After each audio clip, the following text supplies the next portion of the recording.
Bien, bonjour à toutes, bonjour à tous. Je vais laisser s'installer les derniers arrivants. Donc, pour ceux qui ne me connaissent pas, je suis Olivier Payet, le directeur de l'ESEO, et c'est avec un très grand plaisir que je vous accueille ce matin pour ce premier colloque des objets connectés, appelé aussi IoT Colloque, comme Internet of Things.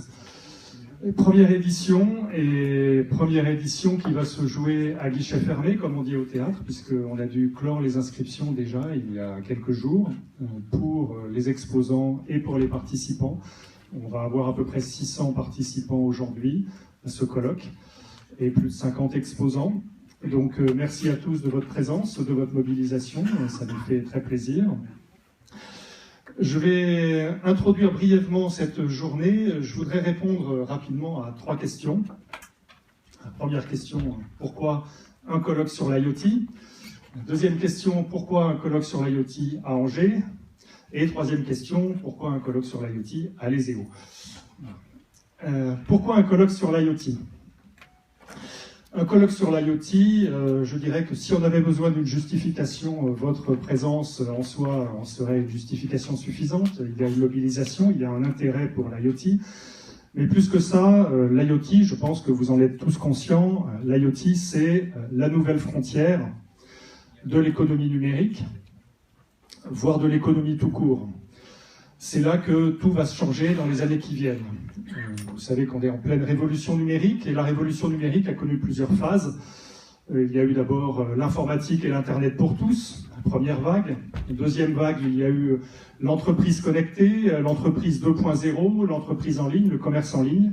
Et puis la troisième vague est en train d'arriver, le monde connecté, qui va à nouveau tout changer dans beaucoup de domaines, dans beaucoup de secteurs, dans beaucoup d'entreprises. Et donc, il est tout à fait normal que beaucoup d'entreprises se posent la question de leur avenir dans ce monde de l'IoT, quelles vont être les opportunités pour eux, quels sont les défis, comment éviter peut-être aussi de se faire ubériser dans ce monde de l'IoT, donc comment tirer parti de cette nouvelle réalité qui est en train de s'installer, de ces, on parle de dizaines de milliards d'objets connectés qui vont nous environner et qui vont permettre de nouvelles possibilités, de nouveaux services, de nouveaux usages et de nouveaux business models. Donc l'IoT en tant que nouvelle frontière intéresse les entreprises et on a pensé qu'il était important d'avoir un espace de rencontre pour permettre aux entreprises de s'interroger, de trouver des idées, des opportunités, des éléments de solution et éventuellement aussi des partenaires pour leur aventure dans l'IoT. Et je crois que c'est ce que, modestement, ce colloque peut apporter à tous. Des idées, des éléments de solution et des partenaires au travers de ces différentes rencontres. Pourquoi à Angers? Bon, je pense que tous ceux qui sont ici sont au courant de la labellisation French Tech d'Angers en tant que cité de l'IoT. Pour nous qui sommes à Angers, ce n'est pas le démarrage de quelque chose, c'est plutôt la reconnaissance et la concrétisation d'un écosystème très vivant autour de l'ensemble des technologies de l'IoT. Je laisserai la parole tout à l'heure à Jean-Pierre Bernal d'Angers-Loire Métropole qui pourra développer ce point, mais l'écosystème de l'Ouest autour d'Angers est un écosystème très riche et comme en quelque sorte capitale de l'IoT, puisque nous sommes la ville labellisée IoT City dans la French Tech. Et puis, pourquoi un colloque de l'IoT à l'ESEO? Eh bien, en fait, c'est aussi très simple. Si vous prenez à peu près n'importe quelle définition de l'IoT en termes de domaine, d'expertise, depuis les capteurs embarqués, l'électronique embarquée, la radio, le traitement du signal, l'analyse de données, le big data, les applications mobiles, les ERP, etc. Vous prenez l'ensemble des technologies impliquées dans l'IoT et vous avez grosso modo le programme de l'ESEO. C'est assez simple, à la fois en termes scientifiques, académiques, de recherche et d'enseignement. Eh bien, l'ensemble des disciplines de l'IoT sont pratiquement isomorphes avec l'ensemble des programmes de l'ESEO. Donc il nous a paru tout à fait logique d'héberger ce colloque, puisque pour nous c'est vraiment le domaine dans lequel on baigne jour et nuit. J'en veux pour preuve également que vous trouvez un certain nombre de diplômés de l'ESEO à un petit peu tous les postes clés dans un certain nombre d'entreprises de l'IoT. Je citerai par exemple le directeur général de la Cité de l'Objet Connecté, qui n'est pas là, mais son président est là. Je pourrais citer le PDG de Schneider Electric, qui est une multinationale maintenant de l'IoT, puisque la maison, la ville intelligente, l'énergie, c'est maintenant l'IoT. Je pourrais en citer bien d'autres, le responsable de Captronic, je vais certainement en oublier. Un certain nombre des startups incubées à la Cité de l'Objet Connecté sont également dirigées par des anciens ESEO, etc. Donc voilà, pour je dirais, la légitimité de l'ESEO et la raison pour laquelle il nous a paru important et utile d'organiser ce colloque. Alors, comment est-ce que ça va se dérouler, ce colloque? Vous avez vu le programme, nous avons 8 tables rondes thématiques. L'IoT touche tous les secteurs. Nous avons choisi 8 grands secteurs qui vont permettre donc de débattre avec des spécialistes qui vont présenter leur point de vue. Vous pourrez échanger vos idées avec eux, essayer d'avoir des contacts avec eux. 2 séries de tables rondes en parallèle, dans cette salle et dans la salle du dessous, dans l'amphi et du dessous, qui s'appelle l'amphithéâtre Anjou. Donc en fonction des tables rondes auxquelles vous êtes inscrits, vous resterez soit ici, soit en bas, qui commenceront à partir de 11h. Alors avant cette première table ronde de 11h, nous allons avoir donc une séance jusqu'à 10h30 à peu près, une séance d'ouverture, dans laquelle je vais donner la parole à quelques-uns de nos partenaires. Et puis nous aurons une première conférence invitée d'Orange, qui est un des partenaires du colloque, et ensuite une première table ronde sur les enjeux de l'IoT, une table ronde commune avec un certain nombre d'opérateurs et de nouveaux acteurs de l'IoT. Je précise, et je dois l'excuser, que nous avions prévu à l'origine une conférence d'ouverture de Luc Bello, qui est rapporteur de la loi sur le numérique. Il avait prévu de venir ce matin. Puis, avec ses contraintes ministérielles, on l'avait déplacé à l'après-midi, mais vous savez ce qui se passe à Paris. Il est retenu, comme tous les parlementaires, pour voter la prolongation de l'état d'urgence à Paris. Donc, bien évidemment, cette mission a pris le devant sur ses engagements pour notre colloque. On le remercie malgré tout de s'être mobilisé pour venir, s'il avait pu venir, mais on comprend bien son absence, elle est tout à fait naturelle.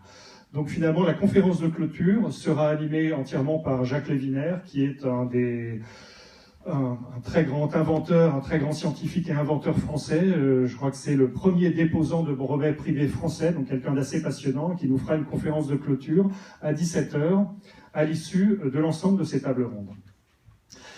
Voilà, avant de passer la parole donc aux différents intervenants et à la première table ronde, je voulais faire quelques remerciements. D'abord à l'équipe organisatrice, parce que je crois que pour tous ceux qui ont vécu des colloques, des congrès, etc., ils doivent savoir à quel point c'est un travail d'organiser tout ça. Je voudrais remercier particulièrement Anna Loiseau, je ne sais pas si elle est là, voilà, bravo Anna, félicitations pour l'organisation de ce colloque.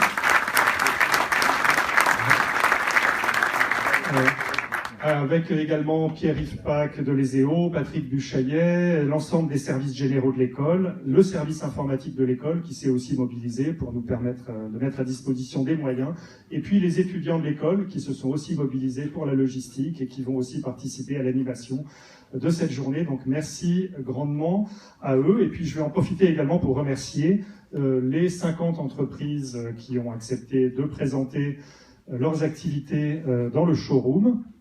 Et puis remercier évidemment les 600 participants qui se sont inscrits à ce colloque pour toute cette journée. Les partenaires de ce colloque, nous avons un certain nombre de partenaires institutionnels et des partenaires entreprises. D'abord, nous avons, et je le remercie également, le parrainage du ministre Emmanuel Macron, qui a bien voulu parrainer cette manifestation, qui est une manifestation dans le cadre de la French Tech, labellisée French Tech. Et donc Emmanuel Macron a donné son parrainage à cette manifestation. Nous avons également des partenaires institutionnels, Angers Loire Métropole et le groupe Angers French Tech, West Electronic Network, Captronic et l'association Pascaline et la CCI du Maine-et-Loire qui nous soutiennent. Et puis des entreprises, Schneider Electric, Orange et la Cité de l'Objet Connecté, qui vont également avoir pour Schneider Electric et Orange un temps de parole tout à l'heure. Donc merci grandement à eux.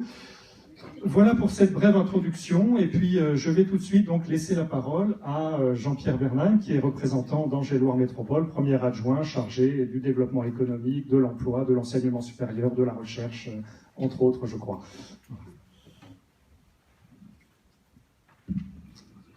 Merci. Alors d'abord une petite correction, Olivier, je ne suis pas premier adjoint. Et d'abord parce que je ne suis pas adjoint au maire d'Angers et je suis vice-président de l'agglomération, mais je suis le énième, ce qui n'a aucune importance, à mon avis, pour ce qu'on va faire aujourd'hui. Bien, c'est évidemment, mesdames et messieurs, au nom du maire président d'Angers, Christophe Béchu, que je suis là ce matin et que je souhaitais effectivement ouvrir avec Olivier votre journée sur l'IoT.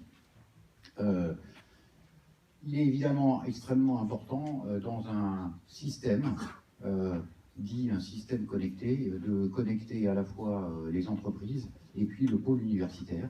Le pôle universitaire, tout le monde le sait, hein, c'est 34 600 étudiants, c'est une caractéristique de notre territoire, c'est un point fort, c'est 1200 chercheurs, et parmi, je dirais, les différents acteurs du pôle universitaire, l'ESEO a une place particulière dans tout ce qui touche, je dirais, à l'électronique et au numérique, et donc ça me paraît, comme l'a rappelé Olivier il y a quelques minutes, logique, cohérent, que à la fois c'est le premier colloque de l'IoT en tant que tel, et c'est comme ça qu'il s'appelle, c'est quand même le deuxième du territoire, puisque l'ESA avait organisé au mois d'octobre l'ESA Connect.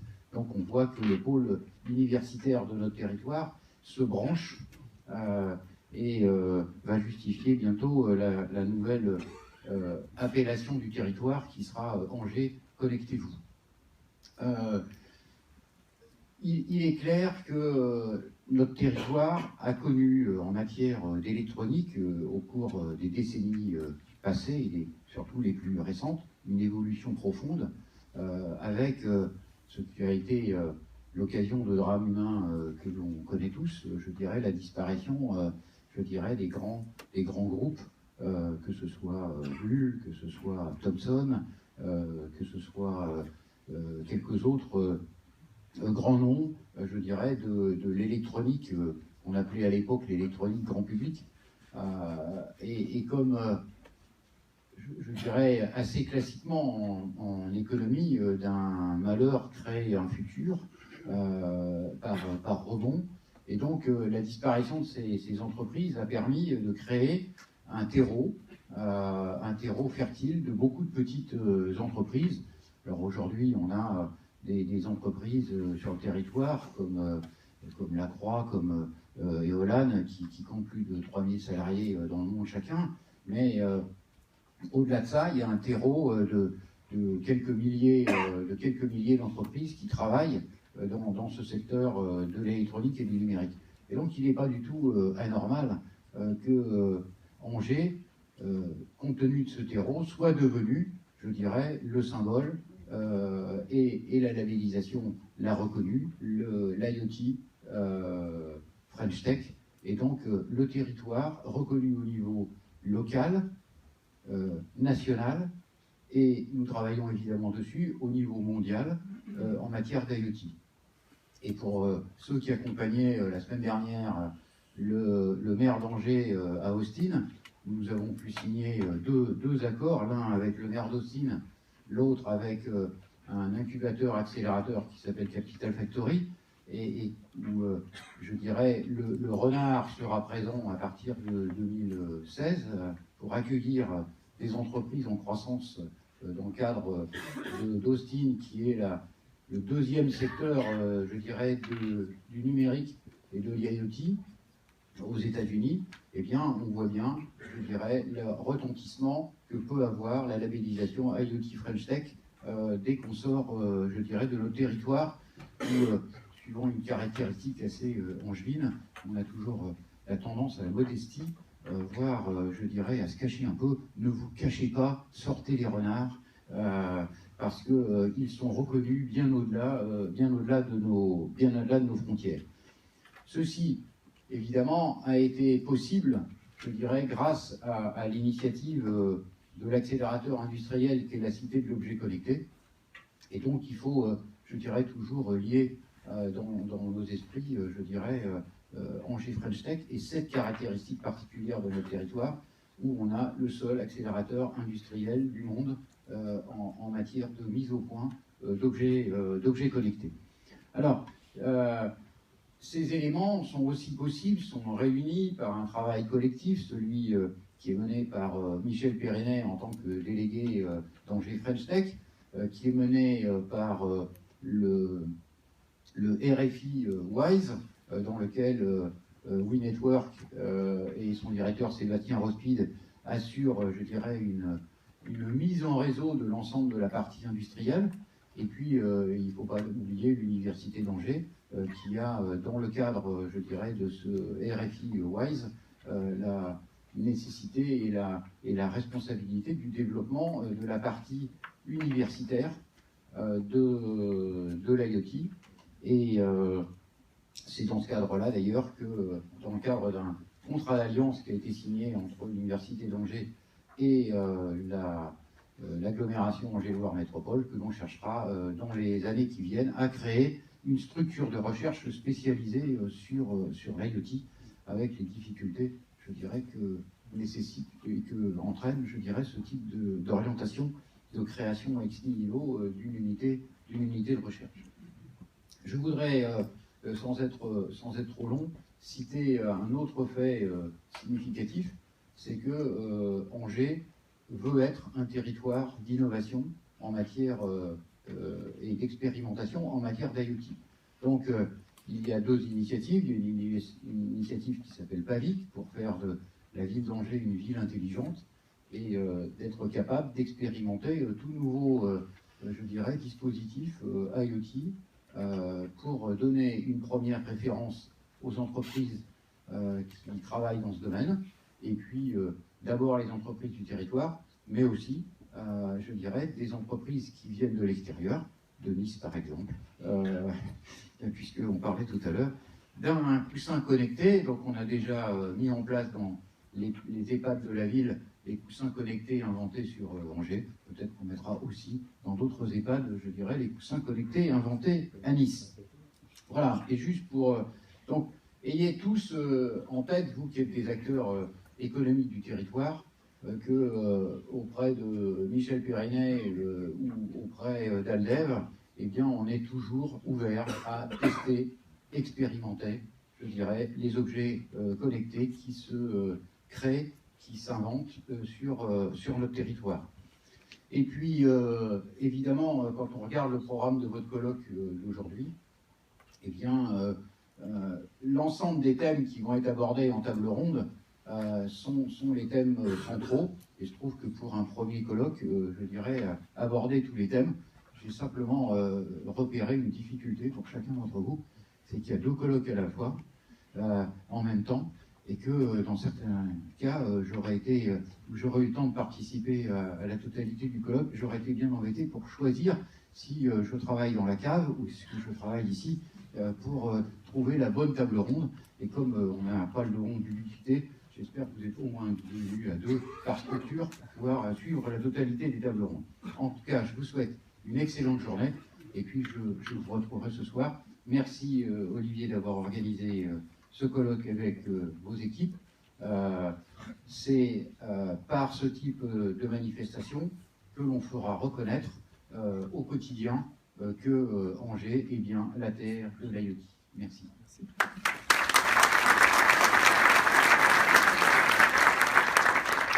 Merci beaucoup Jean-Pierre. Je vais maintenant brièvement donner la parole à nos partenaires. Donc vous êtes excusés pour la suite.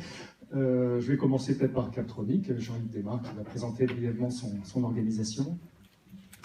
Oui, bonjour à tous. Je suis le responsable pour l'ouest de la France du programme Captronic. C'est un programme d'aide aux PME en matière d'électronique et de logiciels embarqués. C'est un programme qui a plus de 20 ans d'âge, qui s'appelait Jessica il y a quelques années, qui s'appelle Captronic maintenant. Notre vocation, c'est de sensibiliser les entreprises à ces technologies, et puis de les aider quand elles veulent se lancer. Alors vous imaginez bien que l'IoT aujourd'hui, ça fait réfléchir plein de gens parce que effectivement, on voit beaucoup d'objets connectés, notamment les objets connectés grand public. Nous, ce qui nous intéresse bien sûr, c'est éventuellement d'aider ces startups. On en aide dans ce domaine-là, mais on est persuadé qu'en fait, il y a un vivier de projets extrêmement important dans des PME beaucoup plus traditionnelles qui ont intérêt à connecter leurs produits, que ce soit des gens qui vendent effectivement à du consumer ou qui vendent à de l'industriel. Pour les aider dans ce sens, on a sorti un petit guide l'année dernière, Prendre le virage des objets connectés. Il est téléchargeable gratuitement sur notre site. Donc n'hésitez pas à vous servir, et puis surtout n'hésitez pas à venir nous voir parce que nous sommes présents là. On animera aussi des tables rondes. Notre programme est très très facile d'accès. On se déplace, on vient vous voir, il n'y a vraiment pas de formalité. Je vous rappelle quand même qu'on a été créé par le commissariat à l'énergie atomique et puis quelque chose qui s'appelait l'ANVAR à cette époque, qui s'appelle Big France. Donc on sait bien qu'il y a les problèmes techniques, technologiques d'un côté, ça c'est un peu le métier de Captronic, mais il y a aussi d'autres aspects qui sont des aspects de financement. Donc en s'appuyant sur BPI France, on est aussi capable de vous orienter pour vous faciliter le montage de votre projet. Alors, bien évidemment, quand on a discuté de ce colloque avec Olivier Paillet il y a plusieurs mois, il était évident qu'on allait se porter volontaire. Et puis, on s'est tous portés volontaires parce que pour bien travailler en région, il y a toutes les ressources qu'il faut en région. On essaie de travailler tous ensemble, notamment avec We Network, qui va peut-être vous parler un petit peu de ce qu'on prévoit dans les mois à venir. Donc, je vais laisser la parole à Sébastien Rospic pour ce faire. Merci.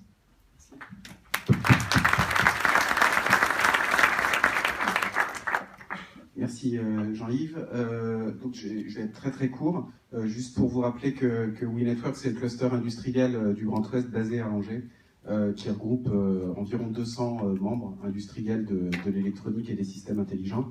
Et je vais en profiter pour faire une annonce aussi sur un événement qu'on prépare pour l'année prochaine, qui va être, je le regrette Olivier, une première infidélité à l'ESEO, puisqu'on a l'habitude chez We Network d'organiser tous les événements importants de la filière électronique à l'ESEO, que ce soit l'annonce du campus de l'électronique, ce qui s'appelait à l'époque le campus de l'électronique à l'été 2013, qui, comme vous l'a été annoncé par Jean-Pierre Bernheim, dorénavant s'appelle WISE, pour West Intelligent Systems and Electronics. On s'internationalise, on cherche à rayonner. Donc WISE rayonne également avec le renard d'Angers, puisque Wise as a Fox pour les anglophones. Toujours est-il qu'on va organiser en juin 2016, le 8 et le 9 juin, au Parc Expo, la première édition de la Biennale de l'électronique, qui elle-même va prendre un nouveau nom dans pas très longtemps, mais pour l'instant c'est une avant-première, qui est en fait un événement 3 en 1. Alors si on ne peut pas l'organiser à l'ESEO, c'est parce que, même si l'ESEO est un beau site, on va manquer de place, parce qu'on va faire venir un salon industriel, Enova à Angers, pour justement mettre en avant toute la force industrielle du territoire. On va organiser 2 jours d'ateliers avec tous les pôles de compétitivité du Grand Ouest, qui de près ou de loin touchent à la thématique des systèmes intelligents, que ce soit Images et Réseaux, ID4Car, la Métaux, S22 ou Captronic, le partenaire électronique, et également une conférence scientifique qu'on va organiser dans le cadre du RFI WISE, pour justement connecter tout le tissu académique avec le besoin des entreprises. Donc voilà, date est prise le 8 et le 9 juin à Angers au Parc Expo, et j'en ai terminé. Je vous souhaite un excellent colloque, il s'annonce très riche. Merci.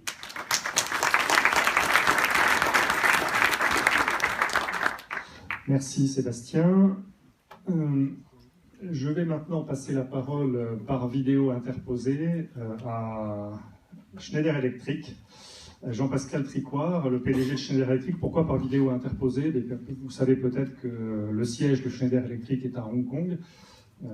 Jean-Pascal Tricoire est installé là-bas, mais il a bien voulu nous faire un petit mot d'introduction à cette conférence en vidéo. Donc je vais, sans plus attendre, vous le diffuser. Bonjour à tous.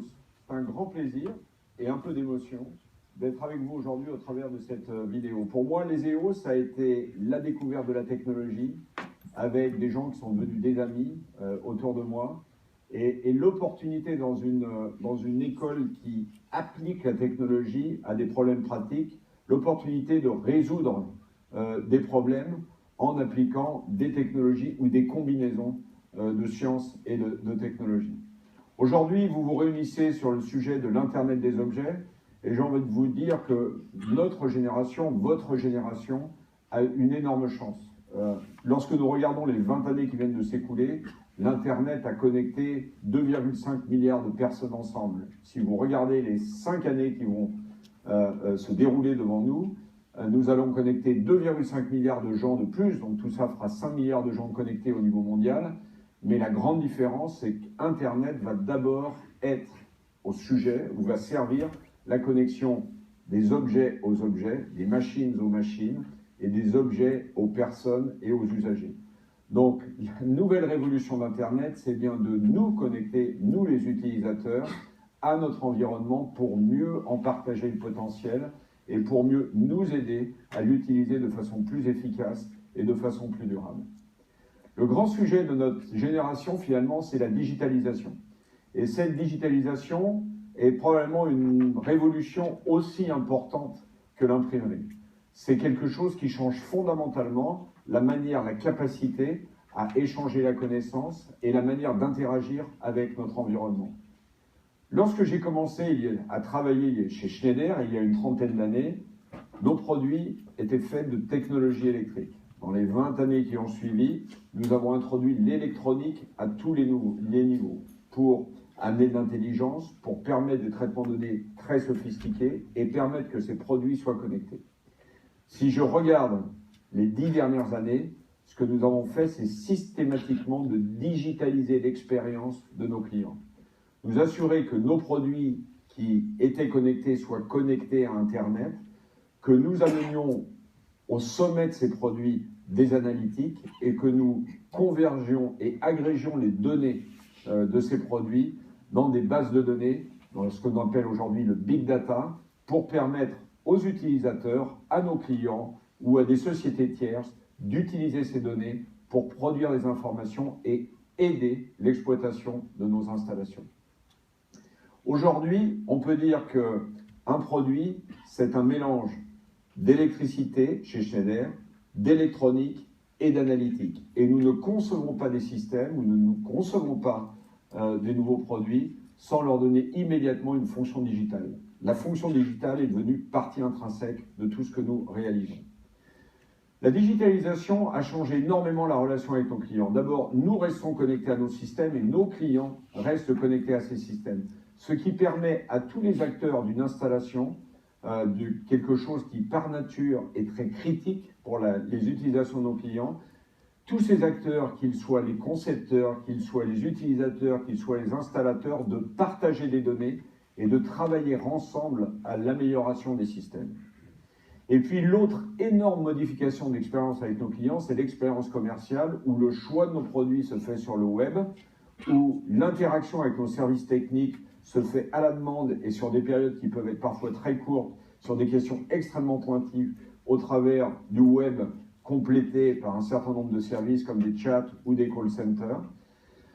Et puis tout ça permet à Schneider Electric, avec ses clients et avec ses partenaires, de rester connectés à l'installation pour fournir des services supplémentaires, supportés par des analytiques, d'aide à l'optimisation de la consommation énergétique et de l'aide au traitement des alarmes qui peuvent intervenir sur les installations. Le monde d'aujourd'hui est un monde dans lequel nos objets sont connectés aux autres objets de l'environnement et sont connectés aux utilisateurs, tout ça pour une plus grande efficacité et tout ça pour mettre en place des fonctions qui n'existaient pas il y a simplement 5 ans.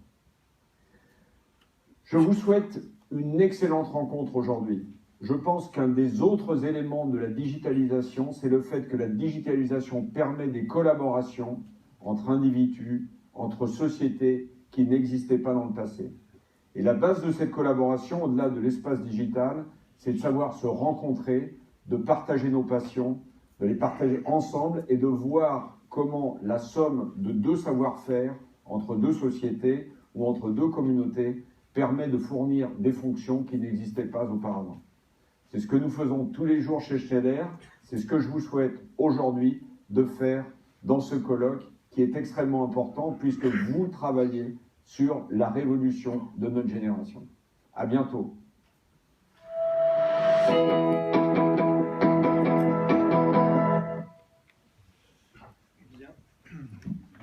Voilà, je remercie pour nous tous Jean-Pascal Piquois pour cette intervention.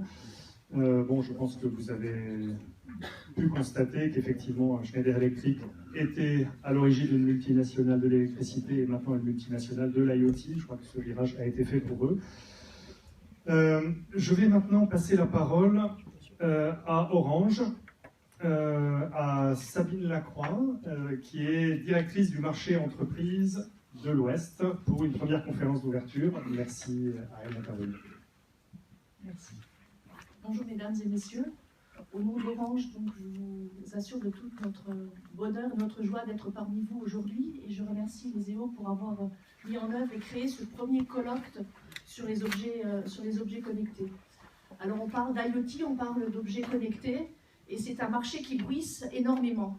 C'est un marché où il y a beaucoup d'acteurs et c'est un marché qui est en forte croissance. Et ça plaît beaucoup. Et aujourd'hui, c'est vrai que des marchés en forte croissance comme celui-là, il n'y en a pas beaucoup. Donc à ce titre, les chiffres sont juste vertigineux. Ce que je peux vous dire, c'est que jusque dans les années 2020, il y aura des milliards d'objets connectés. Des milliards, certains disent 25, d'autres 50. Voilà, on ne sait pas exactement, mais en tout cas, il y aura des milliards. Alors pourquoi est-ce que ce marché des objets connectés se développe de la sorte et va encore croître de plus en plus? Pour trois raisons principales. Quand on parle de connexion, je dirais la brique de base, ce sont les réseaux. Et ce que l'on a pu voir sur ces dernières années, et Orange fait partie des gens qui investissent énormément dans les réseaux, c'est la densification de ces réseaux.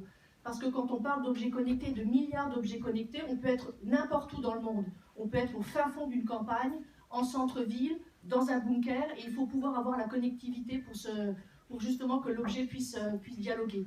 Donc le premier élément, c'est cette densification des réseaux. Ensuite, le second, c'est la diminution des coûts, et ce n'est pas le moindre. Puisque si on veut un marché de masse, il faut que les coûts puissent diminuer, et c'est le cas. Et le troisième point, c'est la miniaturisation. Parce que toujours en parlant de milliards d'objets, on peut parler de très gros, et je reviendrai tout à l'heure sur les wagons SNCF, mais il y a aussi des tout petits objets qui peuvent être insérés partout, et donc cette miniaturisation fait qu'il y a une démocratisation et une expansion de ces objets connectés. Quand on parle d'un objet connecté, on parle de quoi? On parle de plusieurs choses. Le premier élément, ce sont les terminaux. C'est ce qui est un peu à l'origine. Donc, les terminaux, qu'ils soient des tablettes aujourd'hui, des smartphones, des PC tablettes, voilà, c'est les premiers éléments. Ensuite, on parle aussi de machine to machine en objet connecté. Donc là, c'est par exemple, un General Electric, Schneider en parlait, les relevés de compteurs en automatique. Voilà, c'est machine to machine. Et puis, et ça c'est nouveau, comme je le disais, avec la miniaturisation, etc., c'est mille et une choses en objet connecté. Voilà, et ça peut être d'ailleurs même des animaux connectés. Voilà. Donc ça c'est, voilà, quand on parle d'objets connectés, voilà de quoi on parle. Alors le marché il est multiforme aussi en objets connectés. Il peut être B2C, donc c'est l'entreprise Orange par exemple qui s'adresse à des consommateurs. Et là, si je vous donne des exemples, on peut parler de smart home. Voilà, messieurs, dorénavant, vous pouvez à distance, avant de rentrer chez vous le soir, pour faire plaisir à votre épouse, déclencher votre four et le gâteau qui se trouve à l'intérieur va cuire et quand vous rentrerez, tout sera prêt pour un excellent dîner ou un excellent dessert. Vous pouvez aussi, depuis votre smartphone, du bureau, relever vos volets, déclencher votre Livebox, voilà, faire mille et une choses et ça c'est déjà ce que vous pouvez faire aujourd'hui. Et puis, il y a aussi des objets que vous pouvez trouver pour le consommateur. Bon, ce sont toutes les montres connectées que vous pouvez avoir. Et puis, des choses que vous pouvez trouver dans nos boutiques aussi, comme des pèse-personnes connectées, voilà, pour suivre votre poids. Vous pouvez aussi mettre un petit objet connecté dans votre plante verte qui va vous permettre de savoir s'il faut lui donner de l'eau, s'il faut lui donner de l'engrais. Voilà, donc ça, c'est pour l'usage commun pour tout un chacun d'entre nous. Ça, c'est le B2C. Ensuite, il y a le marché du B2B qui nous intéresse beaucoup plus aujourd'hui. Donc, c'est une entreprise qui s'adresse à une entreprise pour connecter des objets. Là, si je donne un exemple sur le monde des agriculteurs, c'est par exemple le silo à grains dans lequel on met un capteur et qui va permettre à l'agriculteur de savoir si le silo doit être rechargé ou pas, s'il manque de grains ou pas. Voilà, donc ça évite des déplacements inutiles, des chargements inutiles et puis de savoir en temps réel exactement où en est le silo. En B2B, c'est également, on parle beaucoup en ce moment de smart cities, voilà, de pouvoir suivre par exemple des flux au sein d'une ville, de pouvoir donc les capter, en faire des objets de prédiction Et puis derrière, pouvoir adapter les transports en commun pour que les transports en commun de la ville puissent répondre au flux quotidien. Troisième élément de marché, c'est le B2B2C. Donc c'est l'entreprise Orange qui s'adresse à ses clients entreprises qui eux-mêmes offrent des solutions pour leurs clients. Donc là, c'est par exemple tous les éléments de retail, de distribution, tout ce qui permet de pouvoir, pour une boutique, par exemple, mieux gérer son stock grâce, les vêtements deviennent des objets connectés. Et aujourd'hui, par exemple, dans certaines boutiques, quand le carton avec l'ensemble des vêtements arrive dans la boutique, il n'est plus nécessaire pour la vendeuse ou le vendeur de scanner chaque objet pour qu'il soit remonté dans le stock. Automatiquement, en passant le portique, l'ensemble des objets remontent dans le stock et peuvent être gérés en temps réel. Le B2B2C nous touche également dans le domaine de la santé ou dans le domaine des assurances. Dans le domaine de la santé, ce que l'on peut constater aujourd'hui, c'est que de plus en plus, il faut pouvoir penser la santé de manière différente. L'hospitalisation, bien sûr, va perdurer, mais pas uniquement. Il y aura de l'hospitalisation de jour et puis il y aura aussi de l'hospitalisation à domicile. Donc, grâce aux objets connectés, le patient qui le souhaite pourra rester à la maison, avoir un certain nombre d'objets qui vont pouvoir remonter des éléments de dialyse, des éléments de cardiaque, qui pourront être directement remontés à leur médecin en centre hospitalier et pour pouvoir bénéficier de télémédecine, par exemple. Dans le domaine des assurances, c'est également le fait de pouvoir, dans votre véhicule, justement mettre une puce qui va permettre à l'assureur de savoir quel type de conducteur vous êtes et pouvoir lui permettre de vous donner une assurance qui vous correspond. Donc un meilleur service pour l'usager. Alors on voit bien que tout ça, ça foisonne, il y en a partout.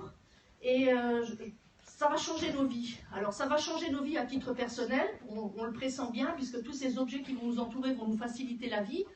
Mais ça va également changer le mode de fonctionnement de nos entreprises.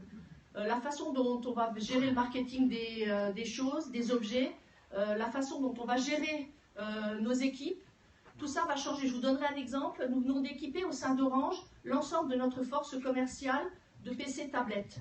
Donc nos forces commerciales sont dorénavant beaucoup plus mobiles, beaucoup plus à l'écoute de leurs clients, avec une connectivité en temps réel pour passer de la vidéo, pour montrer des éléments. Voilà, on voit bien que tous ces objets connectés changent notre vie. Alors, quelle est la stratégie d'Orange? Le machine-to-machine, l'IoT, on y est depuis un certain nombre d'années, puisqu'on fait du machine-to-machine depuis 10 ans. Et aujourd'hui, nous avons 8 millions d'objets connectés. Alors, quand on parle d'objets connectés, je vous citerai le cas de la SNCF, qui perd, non pas les gens qu'elle transporte, mais la SNCF perdait ses wagons. Alors, pas les wagons dans lesquels il y avait des personnes, parce que ça, c'est assez simple, comme on suit les personnes, donc le train arrive à l'heure ou il n'arrive pas, mais en tout cas... Mais la SNCF fait aussi du fret, et donc perdait ses wagons. Alors, vous me direz, comment est-ce qu'on peut perdre une chose aussi grosse qu'un wagon? En fait, la SNCF loue ses wagons à des entreprises privées pour transporter leurs propres objets. Et à ce titre-là, des entreprises oubliaient les wagons en bout de voie.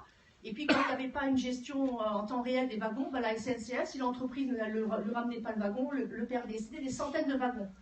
Donc, depuis, avec des objets, avec une puce dans le wagon, la SNCF a gagné des millions d'euros en ne perdant plus ses wagons. La promesse d'Orange, c'est d'être présent sur l'ensemble de la chaîne de valeur, que ce soit en B2C, en B2B ou en B2B2C. Donc être présent sur l'ensemble de la chaîne de valeur, c'est pouvoir fournir la connectivité, pouvoir fournir la collecte, pouvoir fournir le stockage, on parlait tout à l'heure de big data, la sécurisation, et puis ensuite bien évidemment la distribution, pouvoir vous servir en objet connecté. Aujourd'hui, l'IoT fait partie intégrante de notre stratégie. Orange, entreprise digitale et humaine, Orange, le partenaire pour aider nos grands clients à leur digitalisation. La première brique de cette promesse d'être présent sur l'ensemble de la chaîne, c'est bien évidemment la connectivité et le réseau. C'est ce que je disais tout à l'heure, sans réseau, il ne se passe rien. Et à ce titre-là, cette densification passe par plusieurs éléments de réseau. On a parlé de 2G, 3G, 4G, on va bientôt parler de 5G. Et puis on parle aussi de LPWA, qui est un réseau bas débit à faible consommation. Et puis dès 2016, encore pour densifier ce type de réseau bas débit faible consommation, nous allons lancer le réseau LoRa. Donc, et petit à petit, sur 2016, il se mettra en place sur l'ensemble de la métropole. Autrement, donc ça c'est la première brique. Ce que nous proposons également, ce marché qui est foisonnant demande à ce que chaque solution puisse être personnalisée pour chacun de nos clients. Donc à ce titre-là, l'intégration est un élément important avec des solutions, comme je vous l'évoquais, dans le domaine de la santé. Donc nous avons investi fortement sur le domaine notamment de la santé, sur les smart cities, le bien-être, la maison connectée. Donc c'est là où nous savons vous offrir des solutions et au-delà de ces solutions, aussi intégrer vos propres solutions. Un sujet actuellement on ne conçoit plus aucune solution sans la sécurité. Et à ce titre-là, Orange, avec Cyberdéfense, donc, pense la sécurité dès la création des solutions. Ça ne doit pas être un élément rajouté quelque part, ça doit être pensé dès le début. Parce que chaque donnée qui est remontée doit être une donnée vérifiée, intègre, et surtout qui ne doit pas être piratée. Également, et pour terminer, donc les aspects de distribution, bien évidemment, pour répondre à vos besoins et être présent, que ce soit auprès du grand public dans nos boutiques. D'ailleurs, on va lancer des boutiques purement objets connectés qui vont s'appeler Wood, mais également au travers des agences entreprises pour vous servir, vous, clients entreprises. Donc notre ambition est simple, pour résumer, devenir l'opérateur de référence et vous accompagner dans votre transformation digitale. Donc à ce titre, ça nous semblait tout simplement logique d'être partenaire de cette journée auprès de l'ESEO, de cet événement important qui est le premier colloque des objets connectés. Et Orange a véritablement sa place et nous souhaitons, parce que cet IoT, personne ne le fait tout seul. Donc on a un grand nombre de partenaires et on souhaite véritablement être actifs, présents dans ce marché qu'est l'IoT, pour partager et être avec vous. Voilà, encore une fois, merci pour votre invitation et à toutes et à tous, je vous souhaite une très belle journée connectée. Merci.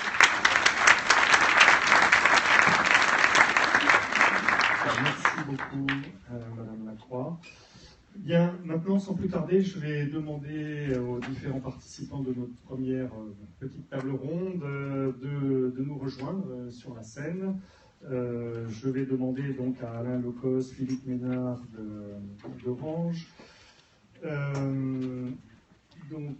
Pardon, je vais noter donc Colisio, Mousset, et j'ai noté.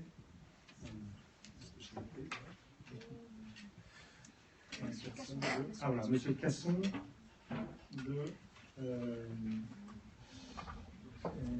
de Sigfox. Voilà, je vais y arriver. Voilà, donc l'idée c'était. Est-ce qu'on a un micro qui va de l'autre côté? Il y a des. Là-bas, il y a des micros à chaque.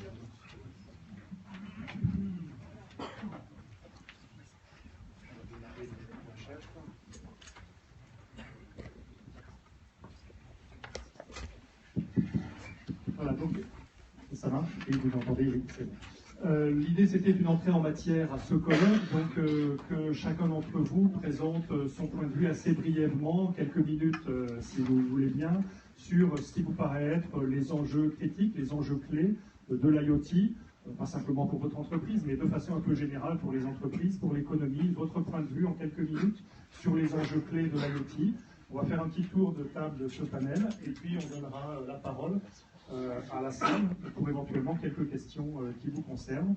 Donc voilà, je vais commencer par Monsieur Attali, si vous voulez bien ouvrir le bal. Je vous laisse la parole en premier. Merci. Hello. Donc, bien, bonjour à tous, et puis merci de nous accueillir, en particulier à l'ESEO pour cette cité de l'objet connecté, et aujourd'hui l'événement de l'objet connecté. Donc, je suis Raphaël Attali de la société Adonis, et nous sommes concepteurs, fabricants de toutes les solutions sans fil orientées objets. Donc voilà, ça fait 25 ans qu'on parle finalement IoT, mais aujourd'hui l'IoT, ici, la télécommande de bien se connecter. Sinon, je le passe, c'est bon? Non, je vais le faire parce qu'il va falloir être assez réactif, le but est d'être très rapide. Donc voilà, aujourd'hui l'IoT en fait c'est pour répondre à un besoin. Donc nous on oriente vraiment la discussion sur l'IoT industriel. Le besoin, il est d'apporter en fait des systèmes qui soient ultra basse consommation, des systèmes qui vous permettent de récupérer à distance votre information sur vos serveurs, hors de question pour vous d'aller à chaque fois sur les sites pour voir ce qui s'y passe. Et surtout le but étant de connecter de plus en plus d'objets possibles et donc de viser des technologies qui soient économiquement viables pour cet objectif. Et donc aujourd'hui, la situation, elle est là pour vous. C'est-à-dire que quand on vous parle d'objets connectés, vous pourrez vite vous retrouver dans cette situation. Qu'est-ce qu'on fait? Comment? Puisqu'en termes de techno, il y en a beaucoup. Vous connectez de l'objet qui soit grand public, qui est orienté entreprise. Vous avez des solutions comme du Wi-Fi, du RFID. Et sur des domaines qui concernent un peu plus ceux d'Adonis, orientés industriels, avec des solutions verticales, telles que le KNX, le WMBus pour la télégestion, et aujourd'hui des nouveaux acteurs, des nouvelles technologies, qui sont vraiment une rupture depuis ces 2 dernières années, qui permettent enfin, sur des très bas niveaux de puissance, d'aller connecter des applications qui soient complètement horizontales en termes d'application, de métier on va dire, sur des réseaux tels que Sigfox, des modulations telles que LoRa, voire des réseaux qui opèrent des modulations LoRa, et on viendra compléter ces réseaux et ces technos par des autres technos comme du Covisio, comme du Wireless, tout ça va venir se construire. Et aujourd'hui, en fait, comment choisir? Donc à Adonis, notre métier est non seulement de vous faire des systèmes qui répondront à ces applications industrielles, mais de vous aider à répondre aux questions qui traient à 3 domaines, c'est-à-dire celles qui concernent votre application, à savoir des questions de couverture locale, nationale, internationale, des questions qui concernent vos objets, est-ce que vous avez des sources d'énergie, est-ce que vous êtes dans des milieux extrêmement indoor, et enfin des questions qui vont concerner vos données. À quelle fréquence je dois récupérer mes données, quel est le volume d'informations fourni par mon objet. Et donc, pour vous, en tant qu'industriel qui déployez des applications parlantes, vous avez aujourd'hui plusieurs options. À savoir des options directement orientées réseau, pour de la connectivité machine. Oups. Et donc là, un réseau tel que Sigfox, qui depuis maintenant plus de 2 ans déploie avec force des antennes de base pour vous permettre à vous de récupérer votre information à distance sans déployer l'infrastructure. Par contre, vous avez aussi des autres technologies, avec des modulations qui vous permettent de faire des réseaux plutôt locaux, tels que des modulations GFSK historiques, des modulations LoRa. Et encore une fois, quand on parle LoRa, c'est pour aujourd'hui arriver sur des réseaux qui pourront être privés ou publics, entendez par là opérer, pour opérer cette modulation LoRa. Et donc de vous permettre, à vous, de récupérer vos informations sur le cloud sans en déployer l'infrastructure. Et Adonis, comment nous intervenons? Donc, pour vous y retrouver, dans ces technologies qui sont déjà aujourd'hui disponibles et déjà bien déployées, c'est de mettre sur le marché des produits qui ont pour but, dans un premier temps, de démonstration. C'est-à-dire que ici, vous avez un système qui est autonome, qui va s'adresser à du réseau Sigfox, à du réseau LoRaWAN, en intégrant un capteur GPS, un capteur température, un accéléromètre. Vous vérifierez déjà rapidement si votre application peut s'interfacer sur une techno que vous visiez à l'origine. Mais plus loin que ça, nous avons déjà aujourd'hui déployé des produits qui vous permettent à vos systèmes déjà existants de les connecter immédiatement. Donc ce sont des systèmes autonomes en IP67 qui ont des interfaces en analogique, en tout ou rien. Vous retrouverez aussi des interfaces en impulsionnel. Et là, l'énorme avantage, c'est que le système est prêt. Il est catalogue, il est étagère. Votre application, elle peut se connecter dès maintenant. Et en gros, vous allez valider la pertinence de votre application sur un marché connecté. Et donc de minimiser votre time to market, c'est ça qui va être important. Puisque, il ne faut pas se leurrer, mais si ce n'est pas vous qui prenez la place, ça sera quelqu'un d'autre. Et donc en termes d'application, avec nos produits déjà fonctionnels, certifiés, et tout ce qui s'ensuit, autant sur du Sigfox que sur du LoRaWAN, vous pourrez retrouver des applications qui sont celles du compteur. Donc Adonis n'est pas fabricant de compteur, mais permet à tous les gestionnaires d'énergie, à tous les fabricants, de connecter leur équipement. Nous retrouverons des applications telles que les capteurs d'environnement, et enfin des applications telles que les capteurs de port, de contact simple. Encore une fois que vous aurez vérifié la pertinence de tous ces technos pour vos applications, Adonis pourra vous accompagner pour vous fournir la solution qui soit complètement intégrée dans votre produit. Et là, effectivement, on comptera sur toutes nos briques technologiques qui vont être des radiomodules. Mais si on vous laisse tels que des radiomodules entre les mains, on aurait presque le meilleur temps de vous donner un pot de yaourt ou un coquillage. Vous auriez quasiment le même effet, puisque l'intégration sur des technologies telles que, qui sont aussi sensibles, c'est un métier. Et chez nous, on dit souvent que finalement, sans une bonne maîtrise, la techno est rien, et quelque part c'est vrai. Et donc, notre objectif à Adonis, c'est de vous faire bénéficier en fait de toute notre expérience, de tout notre savoir-faire, évidemment de toute notre indépendance en restant très agnostique par rapport à ce qui est disponible en termes de technologie, en faisant un filtrage par rapport à votre application, écoutez vos besoins, et surtout de vous apporter un produit fini, fonctionnel et efficace. Donc voilà, je vous remercie beaucoup. Je vais être là toute la journée. Donc si vous avez des questions, ça sera très, très, très volontiers. Je vais laisser la parole donc, à mes collaborateurs. Peut-être Monsieur Ménard, c'est ça, Monsieur Ménard d'Orange, qui va poursuivre ce panel avec un point de vue peut-être un petit peu plus technique de Orange, d'opérateur de réseau. Voilà, donc effectivement, je m'appelle Philippe Ménard. Donc Philippe Ménard, c'est un nom prédestiné, je pense, parce que je crois qu'on est 3 Philippe Ménard aujourd'hui. Et on est 3 Philippe Ménard issus ou travaillant autour de l'ESEO. Donc c'était un nom probablement prédéterminé. Donc effectivement, moi je suis chez Orange, je suis responsable d'un département qui fait de l'intégration et validation des terminaux. Donc ça représente à peu près 130 personnes qui sont réparties entre l'Agnon, Rennes, l'Inde et la Roumanie. On a aussi d'autres entités de tests sur Grenoble et sur Paris sur ce domaine-là. Donc quand on dit test des terminaux, c'est très varié parce qu'on va avoir des choses comme des choses qui sont dans l'environnement local domestique, la Livebox, la Setup Box, des solutions Home Live qui sont présentes sur nos stands et qui sont effectivement les premiers capteurs qu'on ramène dans l'environnement local domestique. C'est aussi des mobiles. Aujourd'hui, on a dans le catalogue Orange 100 mobiles différents qui sortent tous les ans au niveau mondial, que les pays intègrent dans leur catalogue. C'est aussi des solutions pour gérer ces terminaux. Et quand on va multiplier le nombre de terminaux, eh ben, on a besoin de solutions effectivement pour gérer ces terminaux, pour gérer les versions logicielles, pour configurer ces terminaux. Donc ça fait aussi partie de l'environnement d'intégration-validation. Donc effectivement, technologiquement, l'Internet des objets, c'est une troisième révolution. C'est après l'Internet du fixe, l'Internet qu'on a amené dans le mobile. Là, on est en train d'amener dans l'Internet du sens, en fait, des capteurs sensoriels. Et donc, quand on associe ça avec des technologies comme le cloud, le big data et l'importance de la sécurité, on voit bien que la digitalisation de la vie, la digitalisation de nouveaux services va être très forte. Et ce qu'il faut comprendre aussi, c'est que techniquement, ça s'applique à des domaines très très très variés, l'Internet des objets. Ce n'est pas une seule technologie, c'est très varié. Il y a plusieurs classifications des objets connectés qui sont possibles. Je vais vous en proposer une, qui est effectivement tout ce qui est objets wearables, les objets qu'on va porter sur nous, qui peuvent être aujourd'hui typiquement les montres connectées. Ça, c'est un marché qui est en train d'arriver. Il y a aussi des objets qui sont liés à la santé dans ce domaine-là. Il y a tout ce qui est dans l'environnement local domestique, où là on va utiliser des technologies comme Z-Wave, comme le Wi-Fi, comme le Bluetooth, et qui sont des technologies souvent locales qui vont permettre effectivement de fournir la connectivité à des objets qui sont dans l'environnement local domestique. On a la voiture aussi qui est un domaine important, la personne, la maison, la voiture. Dans la voiture aujourd'hui, les voitures sont de plus en plus connectées. Alors on a un chef de projet ici qui a travaillé sur les projets autour de la voiture, donc vous pouvez venir le voir sur le stand. Et aussi la cité, on a une expérimentation à Grenoble sur la cité qui est intéressante et qui est importante avec des réseaux LoRa. Il y a la santé et évidemment il y a l'industrie, le machine to machine. Donc c'est vraiment des domaines d'application très variés. Pour chaque domaine d'application, il faut trouver la bonne technologie, le bon support.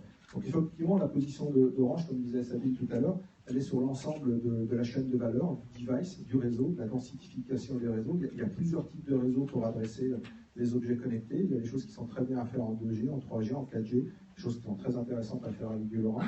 Et puis je ne cite pas tous les types de réseaux. Et effectivement, la position d'Orange, elle est très forte là-dessus, avec la valeur d'intégration de services et de développement de solutions, d'accompagnement des entreprises et de développement de solutions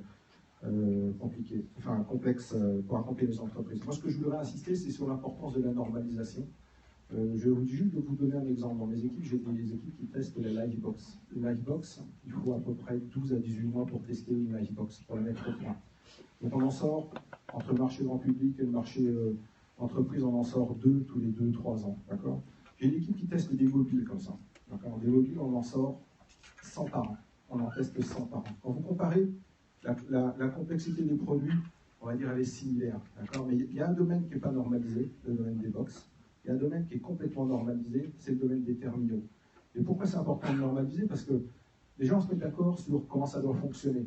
Donc ça, c'est ce qu'on voit souvent dans la normalisation. Mais ce qui est important derrière, c'est aussi de dire comment on va tester. Quand vous avez 100 mobiles qui sortent par an, vous ne pouvez pas avoir des intégrateurs ou sur le réseau Orange, on n'est pas capable d'intégrer 100 mobiles différents si chacun a ses spécificités. Donc on normalise la façon de faire des tests.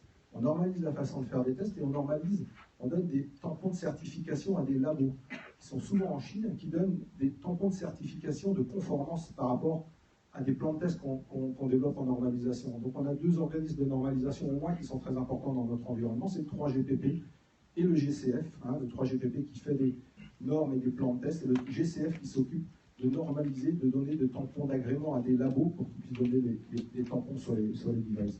Donc l'effort de test, il est important de l'imaginer dès le démarrage, parce que si on attend, en fait, on se retrouve avec des coûts d'intégration qui sont très très forts, et si on l'a bien normalisé, effectivement, c'est la différence entre un produit comme une box où on a 18 mois pour le mettre au point, et des terminaux comme ça où le temps de test c'est de quelques heures à quelques jours seulement. Voilà. Donc je vous invite à venir nous voir sur le stand Orange. On a pas mal d'entités différentes qui sont présentes. On a de la chance. Donc merci. Merci beaucoup. Je vais peut-être passer la parole à Guillaume Say de Covisio, directeur général de Covisio. Moi,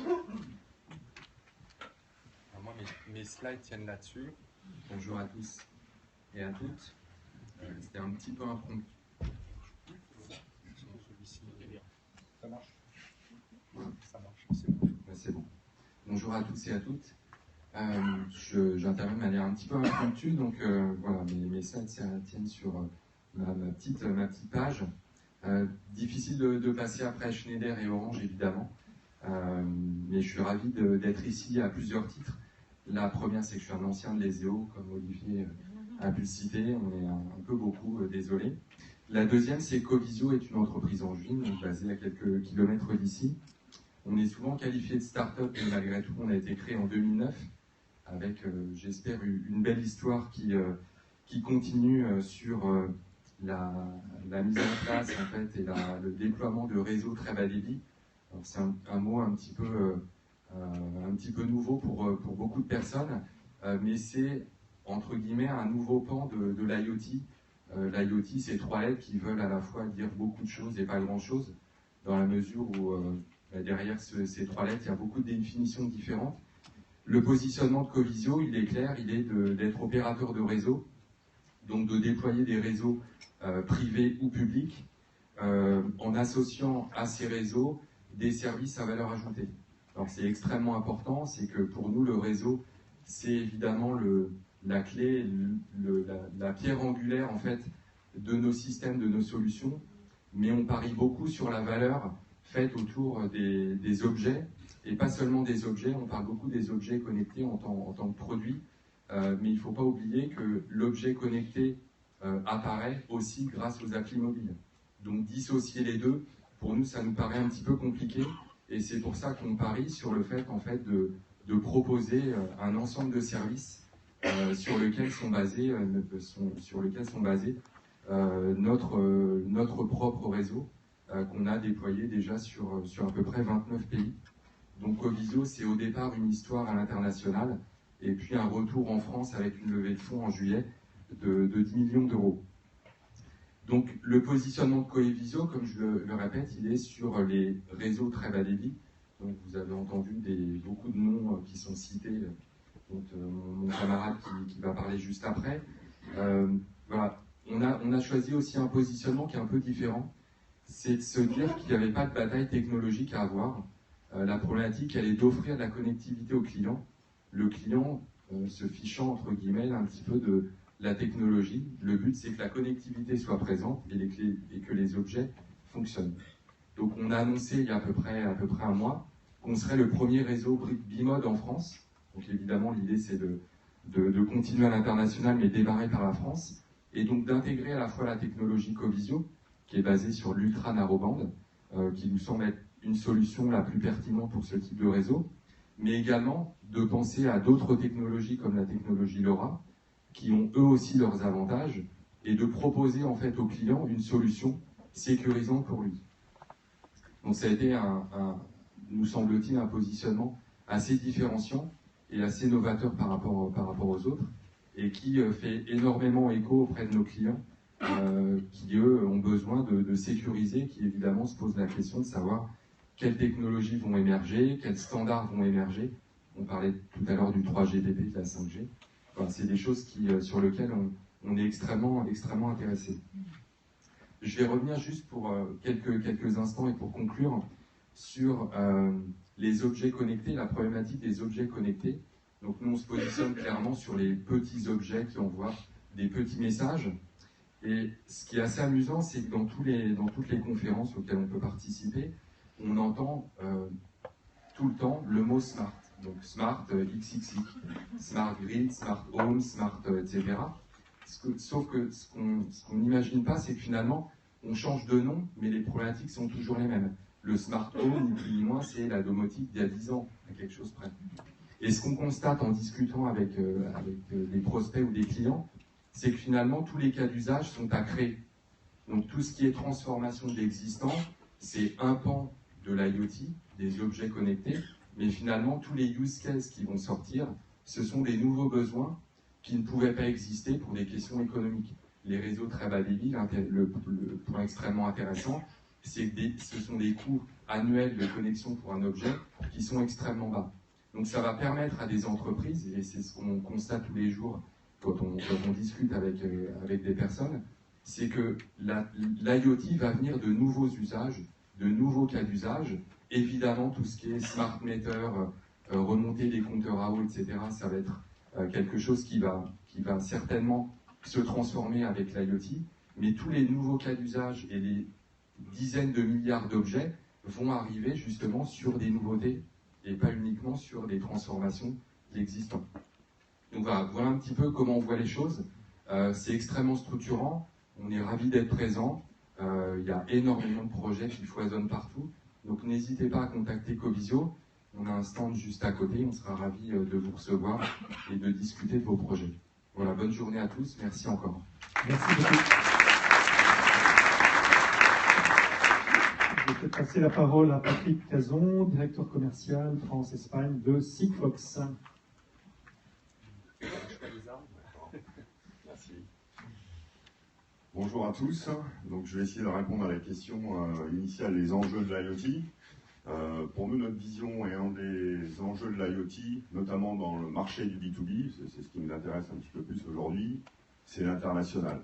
C'est-à-dire qu'aujourd'hui, les entreprises, vous le savez, ce qu'ils cherchent, c'est prendre des parts de marché sur leur marché domestique et prendre des parts de marché à l'international en créant des nouveaux services, en se positionnant différemment ou en faisant des gains de productivité ou des gains de coûts, entre guillemets, bien sûr en France, mais également à l'international. Donc la rupture technologique de l'IoT, il y a un certain nombre de confrères qui sont présents là. Je pense qu'il a été dit en introduction que le marché est estimé en termes de milliards et de milliards d'objets. Je pense qu'il y a de la place pour tout le monde en fonction des besoins, des attentes des clients. Mais un des enjeux, à mon sens et au sens de Sigfox, qui est clé, c'est l'international. Je vais prendre peut-être quelques exemples. Peut-être juste un mot sur Sigfox pour ceux qui ne connaissent pas Sigfox. Le positionnement Sigfox, c'est d'être effectivement un opérateur à l'international, déjà disponible dans un certain nombre de pays européens. Si je fais un petit focus sur la France, il est déjà disponible. Il couvre à peu près 90% de la population française, 80% du territoire national. Même chose en Espagne, même chose en Angleterre, même chose dans un certain nombre de pays européens. Et également présent aux États-Unis. En introduction, il avait été référence à ce que le député maire était allé signer des contrats au nom de l'IoT. Sur Austin, c'est aussi une notion internationale qui est très importante et c'est un des marchés aussi sur lesquels on va être présent avec des réseaux déjà présents à San Francisco et déjà des commandes rentrées pour Sigfox. Donc vous voyez que ce côté international est très important et c'est effectivement pour nous un des enjeux importants de l'IoT. Quand vous allez rencontrer des clients qui ont des problématiques ou qui cherchent à trouver des solutions à des problématiques, l'international vient tout de suite. Les ruptures également sur la partie technologie, c'est que cette technologie, ce qui est intéressant, c'est qu'elle peut amener aux entreprises deux choses. La première, c'est de faire des gains de productivité en utilisant ces nouveaux objets connectés. Il a été fait référence en introduction à la SNCF. Ben voilà, par exemple, la SNCF, effectivement, plutôt qu'aller relever la température sur les voies de chemin de fer, on regarde comment ça se passe sur les caténaires, on met des petits capteurs, ça remonte l'information, il y a un gain de productivité évident. Sur la partie faire des nouveaux services, je vais prendre l'autre exemple qui est un de nos clients, qui est Securitas Direct, Verisure, centrale d'alarme, archi leader sur le marché espagnol, qui utilisent du GSM, donc c'est aussi complémentaire, qui avaient besoin de remonter des informations et qu'on crée des nouveaux services. Le réseau GSM est un réseau qui est facilement brouillable. Ils ont fait des objets connectés qui permettent de contourner ce problème et de remonter des informations. Ils en font un carton aujourd'hui en Espagne, c'est un marché qu'ils vont lancer au Portugal, sur lequel il y a déjà le réseau Sigfox, et sur la France également. Donc vous voyez que ces notions d'international sur l'IoT sont assez, pour moi, importantes. Et même s'il y a plusieurs technologies qui existent, qui peuvent coexister, qui peuvent être complémentaires, je pense que quand vous réfléchissez, il faut vraiment réfléchir sur ces aspects de connectivité à l'international. Et bien sûr, vous l'aurez compris, un des positionnements de Sigfox, c'est d'être bien présent à l'international, d'ores et déjà. Merci beaucoup, Patrick Cazet. Un mot de conclusion d'Alain Lecause, d'Orange également, peut-être un point de vue un peu différent et complémentaire. Oui, merci. Bonjour à tous. Moi, je vais plus parler de l'usage, parce que je suis directeur des grands projets sur l'Ouest, Bretagne, Pays de la Loire, en charge de l'approche Smart Cities depuis 4 ans, depuis que Orange a décidé de vraiment plancher sur l'approche Smart Cities. Alors, deux exemples concrets. Sur la Vendée, là, on est en train de lancer une expérimentation de maintien à domicile avec le département de Vendée, avec Harmonie Mutuelle et avec des objets connectés. L'idée, c'est de vraiment s'assurer que des personnes qu'on essaie de maintenir à domicile puissent être maintenues dans un environnement sécurisé avec plein de capteurs. Et donc ça, cette expérimentation, on est en train de la lancer. On va installer le matériel d'ici la fin de l'année, sur 6 mois. Et bien sûr, derrière, si ce modèle est confirmé et avéré, un marché va avoir le jour. On sait qu'il y a plein d'autres acteurs sur le marché qui proposent des solutions identiques, mais nous, Orange, c'est vrai qu'on estime que c'est aussi un marché qu'il faut encourager et enrichir. Donc ça, c'est en train de voir le jour. Deuxième exemple, qui est proche aussi sur l'approche ville intelligente. On parle de ville intelligente, parce que Smart City, c'est vrai qu'on l'entend un peu à toutes les sauces. Moi, je dis territoire intelligent, ville intelligent. Ça, c'est un enjeu majeur depuis quelques années. Avec les dernières élections municipales, on a vu dans beaucoup de collectivités des élus en charge du digital. Avant, c'était des élus en charge du numérique. Donc, on voit qu'il y a une évolution. Et autour du digital, on parle de la digitalisation. C'est un mot aussi assez tendance. Sur Nantes, il y a une volonté de pouvoir amener plus de services aux citoyens dans sa quotidienneté. Alors, on appelle ça l'hyper-quotidienneté. C'est vrai que les citoyens, aujourd'hui, on a tous un smartphone, on a tous des attentes, on a tous des applications, il y en a pléthore, mais la difficulté, c'est que vous n'avez pas une application qui centralise tout et qui vous permet au quotidien de j'ouvre mon application et tout est dessus. Alors, on peut dire c'est peut-être complexe à réaliser, mais centré sur l'hyper-quotidien. Et sur Nantes, on a dans la poche, donc ça c'est Orange qui a développé une plateforme technologique. Ça a été lancé au mois de juin en pilote. Et c'est en train de faire un tabac en termes d'approche.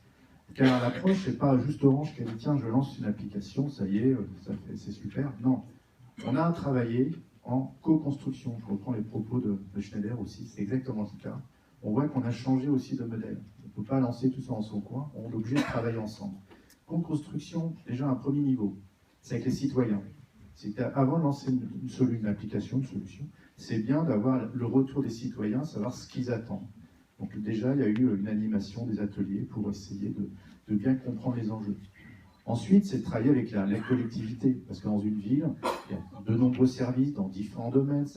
On peut aller des conteneurs de ramassage, on peut aller sur le transport, il y a le tourisme. Donc on voit qu'on balaye large et souvent, il n'y a pas forcément une transversalité et une synergie sur des approches de ce type.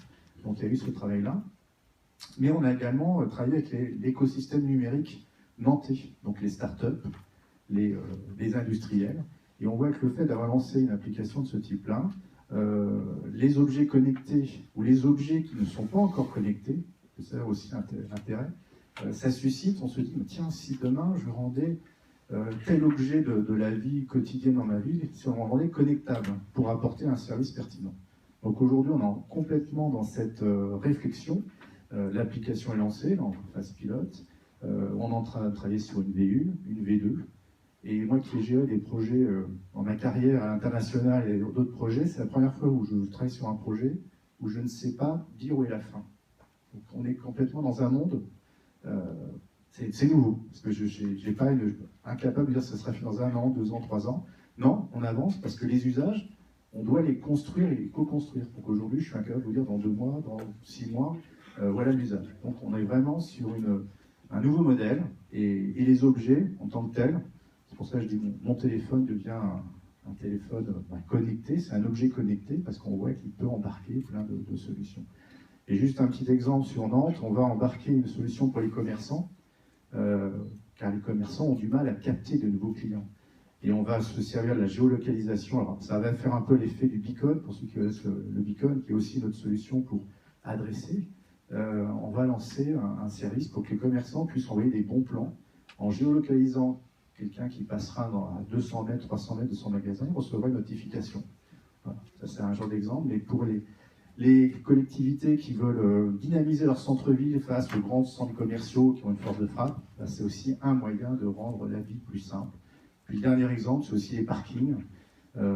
Comment avoir l'info des parkings relais ou des aires de covoiturage. Là aussi, on peut facilement mettre des capteurs et puis activer différents réseaux. Je dirais qu'aujourd'hui, les réseaux, ils sont là, il y a un niveau de maturité, et c'est vrai que grâce à ça, on peut déployer plein de solutions. Donc voilà, je dirais qu'aujourd'hui, le mot de la fin, c'est qu'on a un terrain de jeu qui est immense, et profitons-en, et bon courage à tous. Merci beaucoup.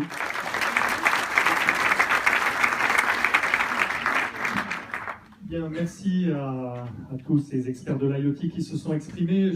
On a quelques minutes, une petite dizaine de minutes pour ouvrir des questions dans la salle sur ce qui vous paraît être des enjeux de l'IoT. On a la chance d'avoir un panel de spécialistes, donc c'est le moment ou jamais de nous dire finalement quelles sont pour vous les questions clés et éventuellement avoir un éclairage des spécialistes qui sont parmi nous sur les questions clés que vous vous posez peut-être dans vos secteurs. Donc voilà, si quelqu'un veut prendre la parole, le micro est à vous.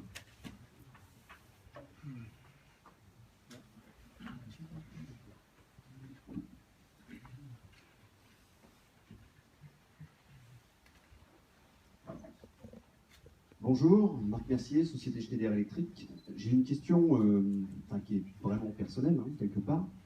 N'ayant aucun recul sur les protocoles de communication Sigfox et LoRa, j'aurais voulu avoir votre avis sur la différence réelle entre ces deux moyens de communication. Certains sites internet présentent Sigfox comme étant un opérateur, un fournisseur d'accès, là où LoRa est présenté comme un protocole de communication. Quel est votre point de vue sur ce sujet, s'il vous plaît ?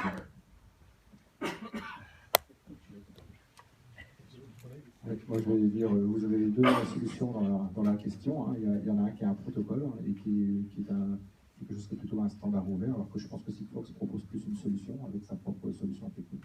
On est opérateur. Donc, je vais essayer d'apporter une vision la plus neutre, donc en tant qu'endpoint pour toutes les technologies, mais voilà, justement pour répondre à votre question, je pense et je suis convaincu que toutes ces technos, en particulier, ce qui va compter, c'est le réseau. Et votre application dira à vous quelle techno vous devez choisir. Sur certains points, vous aurez des applications qui ne pourront résoudre que par du LoRa. Par d'autres, ce ne sera que par du Sigfox. Dans d'autres cas, ce sera les deux. Et peut-être même c'est votre client qui vous dira. Tantôt, il vous demandera une application en Sigfox, tantôt en LoRa. Et vous, votre produit, votre force, votre cœur de métier devra rester le même et compatible à ces technos.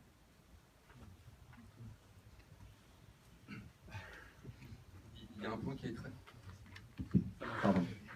est très important dans ce type de réseau qu'il faut avoir en tête, c'est qu'on est sur des bandes non licenciées, donc des bandes gratuites. Donc indépendamment des technos, il y a un partage des fréquences qui fait que vous ne pouvez pas faire ce que vous voulez sur ces fréquences en termes d'envoi d'informations. Donc ça, c'est extrêmement important à comprendre. On peut comprendre ces technologies qu'en ayant ces principes de base en tête. Donc en gros, vous êtes sur une autoroute qui est partagée par tout le monde, et tout le monde doit pouvoir rouler et avancer. Donc vous êtes limité en nombre de messages, émis en nombre de ce qu'on appelle le duty cycle, en taux d'occupation de la bande, et c'est ça qui limite en fait le nombre de messages, et qui fait que vous ne pouvez pas faire n'importe quoi en termes de débit, en termes d'envoi d'informations. Donc indépendamment de LoRa, de Sigfox, de Covisio, Covisio et Sigfox sont sur l'ultra narrowband et LoRa est sur l'étalement de spectre. Enfin, en gros, pour parler technique, c'est un peu ça les différences. Mais le point de départ, c'est qu'on est sur des bandes non licenciées avec des règles qui sont les mêmes pour tout le monde et qui limitent le champ d'action sur ce type de réseau. Juste pour répondre rapidement, il faudrait juste définir ce que c'est effectivement un standard ouvert et non ouvert. Je pense que effectivement c'est deux protocoles qui existent, qui ont des spécificités. Il y aura une normalisation, je pense, d'ici, d'après les experts les plus optimistes, d'ici 5 ans, les plus pessimistes d'ici 10 ans. Voilà, j'ai envie d'en reprendre ce que disait mon ami, c'est en fonction des cas d'usage, il y a peut-être effectivement des protocoles qui sont plus adaptés que d'autres. Voilà, je pense que pour éviter toute polémique, on peut conclure là-dessus. Mais vous jugez quand même Sigfox comme étant un protocole au même titre que LoRa. Le positionnement de Sigfox est le suivant. Si vous me posez la question, nous nous positionnons comme un opérateur de service. Nous sommes un opérateur dédié à Internet des objets, spécialisé petits messages. Pour ce faire, nous avons développé un protocole, qui est un protocole basé sur la technologie ultra narrowband, 30 brevets, mais qui est libre de droit. C'est-à-dire que vous pouvez installer ce protocole sur n'importe quel chipset du marché, donc puce électronique. Donc c'est ouvert et c'est gratuit. Bien, merci. D'autres questions? Oui, au fond dans la salle. Bonjour, Guillaume Tessier, Société Objet Domotique. Attendez, on va vous apporter un micro pour qu'on entende mieux.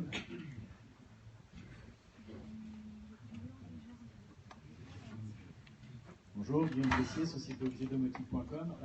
En fait, je rebondis par rapport à votre intervention spécialement pour Orange, lorsque vous avez évoqué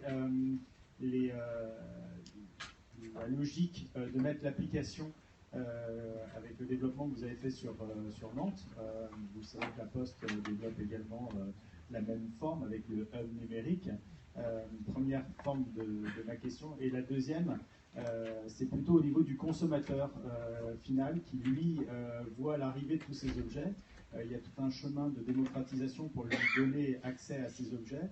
Et comment est-ce que vous imaginez pouvoir aller faire le relais jusqu'au consommateur? Quand vous avez évoqué la logique avec les partenaires de santé comme Harmonie, comment est-ce que vous faites le lien jusqu'au consommateur entre la bande passante dont certains sont ici porteurs et également le produit final et le consommateur? Merci.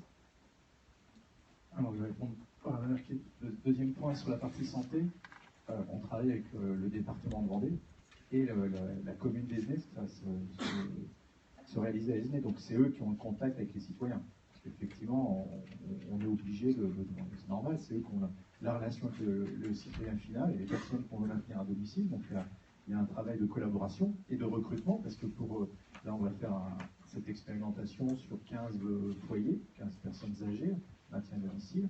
Donc c'est avec les services du département, de la commune, qu'on va identifier et faire mettre en place tout le process.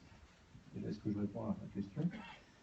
Sur Nantes dans ma poche, au niveau client final, c'est vrai que c'est pas nous qui l'approchons en direct. Là aussi, au niveau d'une ville, il y a des services, il y a des ateliers. C'est vrai qu'il y a eu tout un travail sur l'ensemble de l'agglomération de Nantes, dans les différentes communes.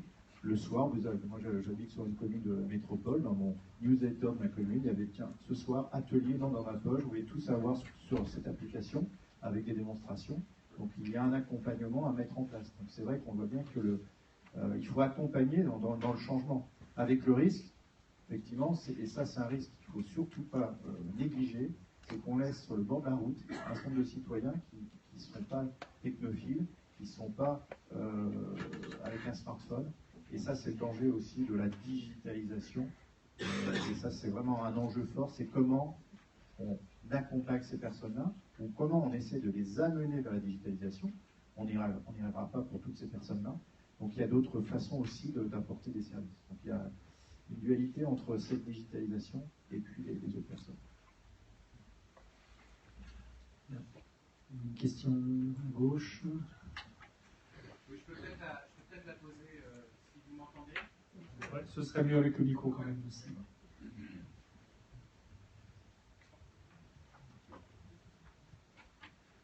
Et donc Sébastien Rosty de Network. Dans vos présentations, on parlait de technologie de rupture, on a parlé de baisse de coûts et du fait qu'effectivement finalement ça coûtait peu cher de pouvoir avoir accès à ces réseaux et que c'était un des facteurs de développement des usages et du nombre d'objets. La question qu'on se pose, c'est et quid de la sécurité en fait, enfin, sans faire de référence à ce qui se passe en ce moment, mais on sait que la sécurité c'est aussi une source de coûts. Et avoir toute cette diversité, cette variété d'objets, ça entraînera nécessairement et très rapidement des enjeux de sécurité et de confiance. Quelle est votre perspective justement sur la manière d'intégrer ces enjeux de sécurité et le frein ou le potentiel de développement que ça peut avoir sur vos business respectifs, sans brider les coûts, quoi, parce que... Moi, je peux juste témoigner sur l'importance dans nos équipes des compétences sécurité au niveau test. Ce que je vois, c'est que depuis 4-5 ans, c'est mon pôle de croissance en expertise qui est le plus fort. Parce que les solutions sont de plus en plus complexes, de plus en plus ouvertes. Je vais juste vous donner un test à faire chez vous. Vous rentrez chez vous ce soir, vous vous connectez sur votre box et vous regardez le nombre de gens qui possèdent votre login, votre password. Si vous avez vos enfants, ils les ont tous donnés à des copains. Et donc, vous avez des enjeux de sécurité qui sont forts. Et effectivement, c'est un domaine de croissance, en tout cas, dans l'intégration et validation, qui est très fort, qui est important.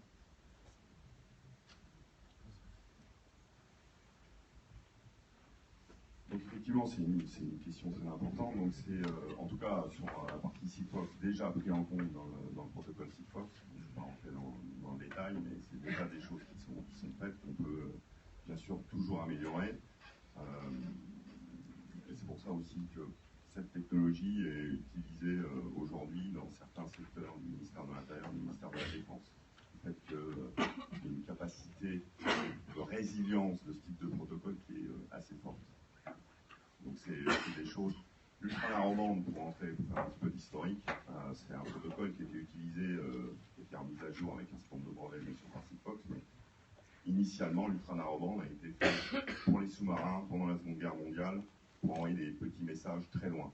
Vous voyez que l'environnement de défense est déjà bien inclus et l'aspect sécurité est déjà bien à l'intérieur de ce protocole. Juste un petit complément, puisque la sécurité, elle est à la fois sur le protocole en tant que tel et le fait de pas pouvoir pirater, entre guillemets, le réseau. On utilise la même techno, effectivement, chacun a ses brevets sur l'ultra-narrowband, donc mon collègue en a parlé. Par contre, il y a un point qui est important, c'est sur les capteurs, c'est que on offre la capacité, en fait, à faire transiter des messages qui sont chiffrés, donc qui sont chiffrés via différents types de sécurité sur le capteur, de les faire transiter chiffrés sur notre réseau et sur nos serveurs, et que le client les décode directement avec ses propres clés de déchiffrement sur ses propres machines. Donc en fait, nous, on n'a pas la vision et on ne décode pas les éléments sur nos machines. Ça transite complètement et ça permet au client en fait, d'être sécurisé et de se sentir sécurisé sans que Covisio en fait, sache précisément ce qui transite sur ses machines, sur son réseau. Peut-être en complément, en plus la sécurité c'est vraiment un élément bout en bout. Ce qu'il a cité, c'est très important que chaque segment soit très sécurisé sur les protocoles, sur les solutions informatiques. Mais le problème de sécurité, c'est toujours un problème de bout en bout. C'est que vous avez beau avoir mis une porte blindée chez vous, s'il y a une fenêtre derrière qui est entrouverte, on peut passer. Donc c'est vraiment une approche globale. Il faut que chaque élément soit sécurisé et avoir une approche. Par exemple, vous avez des imprimantes Wi-Fi chez vous, je vous invite à regarder s'ils n'ont pas leur propre réseau Wi-Fi. Et si vous avez même mis vos clés web, il y a des imprimantes aujourd'hui qui, par défaut, offrent une connectivité entre un Wi-Fi public qu'elles offrent et puis votre réseau. Donc ça, vous avez beau mieux sécuriser votre Wi-Fi chez vous, il y a des trucs qui arrivent par des endroits qu'on n'attend pas. Et donc c'est vraiment une approche globale. Il faut que chaque segment soit très sécurisé et il faut une approche globale sur l'ensemble de la solution. Merci. Alors, je suis un peu le gardien du temps, donc il est un petit peu plus de 10h45. On a une table ronde qui commence à 11h, donc je vais devoir malheureusement couper court aux questions. Mais nos acteurs vont rester là, vous allez pouvoir les rencontrer sur les stands et puis au travers des différentes tables rondes. Je voudrais les remercier et qu'on les applaudisse pour leur participation. Et donc rendez-vous à 11h précise pour la première table ronde, ici ou en dessous. Vous aurez ingénierie des objets connectés dans cette salle et image inférieure. Bonjour.